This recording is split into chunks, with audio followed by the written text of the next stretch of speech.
How to fix Instagram Reels audio problem on any Android phone. Hello guys, in today's video I'm gonna show you how to fix Instagram Reels audio problem on any Android phone. First, open Play Store and then make sure your Instagram is updated, Play Store or App Store, and now go to settings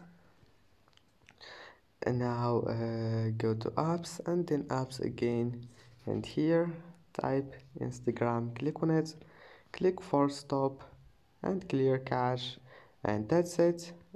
Clear cache and go to permissions and make sure all of those here are enabled. And now if you have an iOS, then open your settings and then click general and then click iPhone storage and find Instagram, click on it and click offload, and that's it. Don't forget like and see you in the next video.